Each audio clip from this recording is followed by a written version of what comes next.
आप सोचते हो कि एक बार कुंडलिनी शक्ति जागी, मूलाधार जागृत हो गया, पहुंच गए।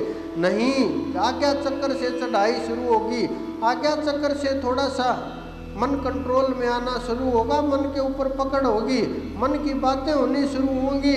उससे नीचे तो मन की बातें ही नहीं होती, उससे नीचे तो ये सब संसार की बातें होती हैं, चढ़ाई की बातें नहीं होती। अगर कोई वहाँ से चढ़ाई की बात करता, वहाँ से कुछ चढ़ाई की बात नहीं होती। 4 कदम चले कहाँ सिद्ध होगे, कैसे उस परमपिता तक पहुँचोगे? वो इतनी दूर है, वो इतने योजन पर है, आप सोच भी नहीं सकते।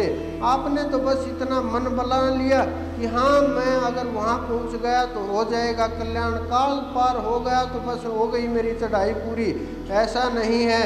एक के ऊपर एक बैठे हुए हैं, एक के ऊपर एक दरवाजे बंद हैं, एक के ऊपर एक रास्ते बंद हैं। बड़े बड़े योद्धा, बड़े बड़े धुरंधर, बड़े बड़े सिद्ध, जो अवतार अपने आप को कहते हैं, जो अवतार बोलते हैं कि मैं अवतार हूँ और मैं यहाँ बैठा हूँ, मेरी स्थिति बहुत ऊंची है, जिनको अवतार पद दे भी दिया गया था अपने इतिहास के अंदर, वो लोग भी आपको रास्ते के अंदर बैठे हुए दिखाई देंगे, वो भी आपकी चढ़ाई के बीच में आएंगे। तो सोचो कौन कहाँ क्या स्थिति होगी, कैसे वहाँ तक कैसे पहुँचा जाए।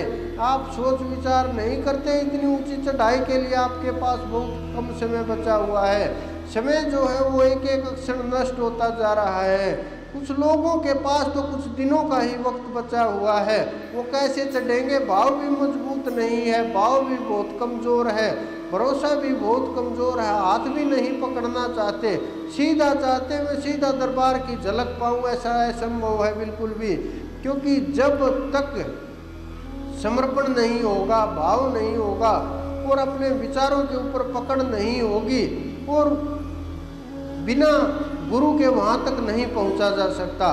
काल पार हो सकता है, चढ़ाई हो सकती है, जन तप महर में जा सकता है, वैकुंठ में जा सकता है, लेकिन वहाँ नहीं जा सकता। वहाँ का रास्ता मालूम ही नहीं होता, आपको भटका दिया जाएगा, आपको अनेकों अनेक रूप दिखाए जाएंगे, आपके अंदर भय पैदा कर दिया जाएगा, देवता करके आपको डराने लगेंगे, यम कुबेर आने लगेगा, धन के लालच दिए जाएंगे, संसार में फिर डाल दिया जाएगा, आपको भय दिखाया जाएगा, आगे जाओगे तो जल जाओगे, आगे जाओगे तो उड़ा दिए जाओगे। बहुत से जंगली जानवर दिखाई देने लगते हैं, बहुत सा ये खेल शुरू होता है। लेकिन जब तक आप नाम के ऊपर पकड़ नहीं करोगे, उस रास्ते से गुजर करके नहीं जाओगे और नाम के पकड़ हुए बिना आपकी स्थिति मजबूत नहीं होगी। आपके अंदर जो ताकत समाहित है, आपके अंदर जो ताकत है आत्म ज्ञान की, जो आपके अंदर ताकत है आत्म के रूप में विराजमान है, जब ये आत्म ज्ञान होता है, आत्म ज्ञान का अर्थ होता है, लोग अनेकों अर्थ करते हैं इसके, कोई मुक्ति कहता है, कोई ज्ञान कहता है, कोई जागना कहता है, कुछ भी अर्थ करते रहते हैं मनमाफिक। लेकिन जब तक समय की खोज नहीं होगी, समय का अनुभव नहीं होगा, कैसे प्राप्त करोगे आप? कैसे उस मंजिल तक पहुंचोगे? वो मंजिल बहुत दूर है। जब आप खोजोगे आपको एहसास होगा वो दूर भी नहीं, आपके अंदर ही है। जब आप अपने अंदर में उतरने का प्रयास करोगे, एक मिनट एक एक पल आप मन को देखते रहो, अब मन क्या सोच रहा है, अब मन क्या कर रहा है, अब मन क्या चाहता है, अब मन के अंदर कौन सा सवाल खड़ा हुआ है, अब मन किस दिशा की ओर भरमा रहा है, क्या ये मन परमात्मा की ओर ले जाएगा? जो परमात्मा की ओर विचार ले जाने वाला है।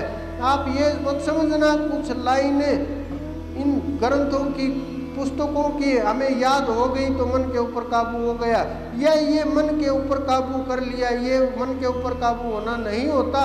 मन के ऊपर काबू होना जब होता है जब कोई भी विचार नहीं बचा, सबके सब विचार शांत हो गए। ये नहीं कि हमने पुस्तकें पढ़ ली, श्लोक याद कर लिए, ग्रंथ याद कर लिए तो मन के ऊपर काबू हो गया।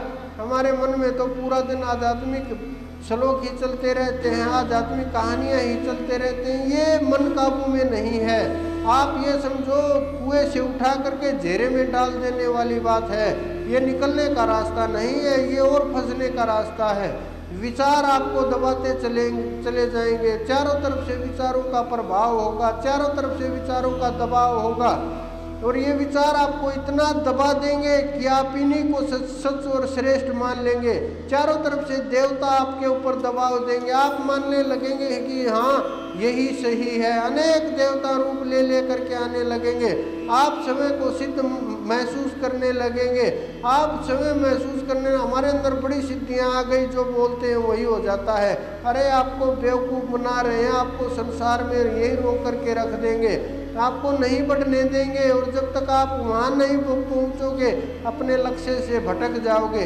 आप अपने लक्ष्य को मत छोड़ देना, चाहे जो कुछ भी हो जाए, किसी भी प्रकार से हो। छोटी मोटी हानि नहीं होगी, जन्म की हानि होगी। छोटी मोटी हानि का भुगतान हो सकता है, जन्म की हानि का भुगतान नहीं होगा, क्योंकि जन्म की हानि होगी, आपका जन्म चला गया, अगले जन्म में नई बुद्धि होगी, नए विचार होंगे, नए संस्कार होंगे, नया सब कुछ होगा। कैसे खोजोगे, कैसे पाओगे?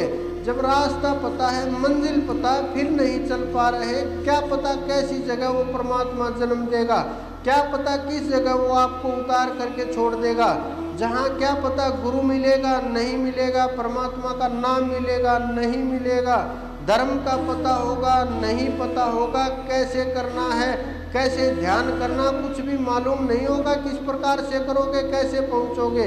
परमात्मा ने इतनी बड़ी कृपा करी, इतना उन्होंने आपको प्रेम दिया, इतना उन्होंने शरीर दिया, ऐसे घर में आप पैदा हुए, ऐसे कुल में आपने जन्म लिया, जो आध्यात्मिक दृष्टि से मजबूत थे, जिन्हें ज्ञान की आवश्यकता थी, जिनके कर्म संस्कार अच्छे हैं, जिनका भोजन पवित्र है, जिनका जलवायु पवित्र है, जिनका वातावरण सब कुछ पवित्र है, जिनके पवित्र विचार हैं। जब आप ऐसे घरों के अंदर पैदा हुए तभी नहीं उठ पाओगे, तो फिर कब उठोगे, कैसे उठोगे? नहीं, फिर रास्ता नहीं रहेगा। तो ऐसी जगह अगर परमात्मा पैदा कर दे कि आप घूमते रहो, डोलते रहो, परमात्मा के नाम का ही नहीं पता हो, मंजिल ही मालूम नहीं हो, कहाँ पहुँचोगे, क्या रास्ता होगा? काल के जाल में आते रहोगे, जाते रहोगे, जन्म इसी प्रकार से होते रहेंगे और जाते रहेंगे। कभी पशु बने हुए, कभी पखेरु, इसी प्रकार से सब घूम घूम करके बड़ा मुश्किल से करोड़ों जन्मों के बाद, अरबों जन्मों के बाद ये मानव का चोला प्राप्त होता है। जब ये मानव का चोला हम इसी प्रकार से खो देते हैं, फिर हमें कुछ भी हाथ नहीं लगता, बस पछतावा हाथ लगता है। जो चला जाता है, एक पल लगता है कि वो चला गया बस, लेकिन ये नहीं देखते कि खाली हाथ चला गया, बस ये देखते हैं इन्होंने संसार में क्या इकट्ठा कर लिया, इधर क्या ले लिया, प्लाट कहाँ ले रखे हैं, कोठियाँ कहाँ ले रखी है, बंगला कहाँ बना रखा है, क्या कितने पैसे तिजोरी के अंदर रखे थे। मैं देखता हूँ मेरे पास आते हैं, कोई गुजर जाता, उसका हिसाब, एक एक पैसे का हिसाब ले करके घूमते रहते हैं, उसकी उधारियाँ निकालने के लिए इधर उधर डोलते रहते हैं। मन के अंदर ये विचार नहीं आता, इन्होंने इतना संघर्ष किया, इतनी मेहनत की, करोड़ों रुपए इकट्ठे कर दिए, क्या साथ ले करके गया, क्या बचा है जिसको हम समेटना चाहते हैं? इन्होंने कुछ भी नहीं किया। जिसे हमें समेटना चाहिए, जिसका ध्यान करना चाहिए, उसको हम भूल गए हैं। उस ओर हम न बढ़ना चाहते, न हमारा ध्यान है। दोष देते हैं हम माया को, काल को, परमात्मा को। परमात्मा की मर्जी है, ध्यान नहीं लगता, उसकी मर्जी के बिना पत्ता भी नहीं हिलता। ये स्थिति है, विचार नहीं है।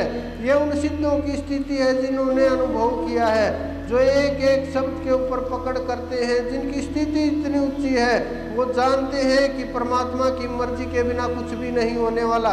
उन्होंने अनुभव कर लिया है, उन्होंने रोम रोम में उस परमात्मा को खोज लिया है, उन्होंने परमात्मा को कण कण में पा लिया है। जिस प्रकार से खंभे के अंदर से परमात्मा को उन्होंने निकाल लिया, जिस प्रकार से उन्होंने मत्स्य के अंदर से परमात्मा प्रकट कर लिया, ऐसे बहुत से संत महात्मा इस धरा के ऊपर आपने सुने होंगे। इतिहास उठा उठा करके देखिए कि परमात्मा कैसे प्रकट होता है, कैसे आता है, इतिहास उठा उठा करके देखिए।